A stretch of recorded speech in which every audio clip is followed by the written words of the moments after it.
We meet the puppy that went from a stray to a search and rescue hero. Finally, an incredible rags to riches story. Bailey, the search and rescue dog who started off life as a stray, has now become one of the best assets to Essex Fire and Rescue Service. Since passing all his exams with flying colours, the 3-year-old Labrador has been used on searches for missing people both in the UK and abroad. And according to his owner Graham, despite a tricky start on the streets as a puppy, he is loving his working life. Hannah Pettifer went to meet him. Meet Bailey, aka Polar Bear or the Beast from the East. At just 3 years old, he's the newest addition to the Essex Urban Search and Rescue team. With his handler, Graham Curry, he's used to track down any live scent in disaster situations in both the UK and abroad, using his incredibly sharp nose to locate people buried metres under rubble or a missing person in an expansive area. What's even more special about Bailey is that he started life as a stray, a street dog in Northern Ireland. At just a few months old, he was brought to England by the Dogs Trust, who noticed something special in him and called Graham. He was ticking all the boxes of what I would want to be looking at in a dog. He's got the right drive, loves a tennis ball, lives for a tennis ball. So we thought, right, if we can tame him and actually channel his learning around a tennis ball. It's been probably one of my biggest challenges in 19 years as a dog handler, but probably one of the most rewarding. So time to put Bailey to the test. We're at Beacon Hill Fort in Harwich, a 3.5-acre site of towers, bunkers and deep undergrowth in which we're hiding a pretend casualty. As soon as Bailey's harness is on, he knows it's time for work. Hello, fire service search dog. Call out if you can hear me. We find.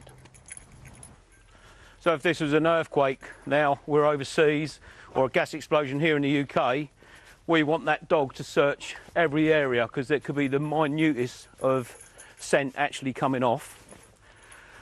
So see, the dog's body language has now changed. His head's gone up, he's sped up, so he's picking up scent now over in this area. Right, so we had a nice little head knock down there, which is pulling him in down some stairs by the looks of it. Within minutes, the casualty is found and Bailey's rewarded with his toy. Good lads, good boy. The mere fact that the dog is able to cover such a wide area, even if they don't give an indication, that allows us as fire service personnel and commanders to focus our efforts elsewhere.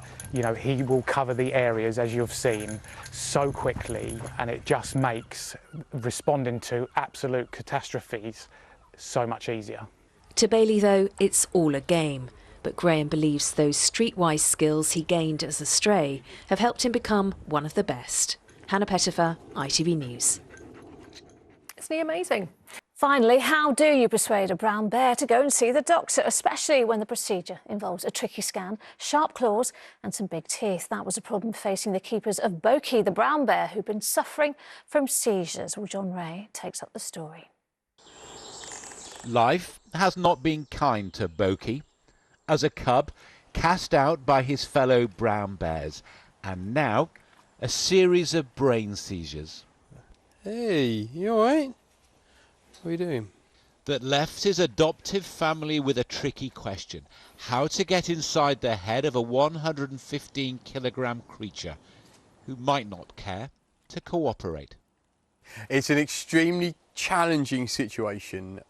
Giving a bear an MRI scan is not for the faint-hearted, as you can imagine. 1, 2, 3.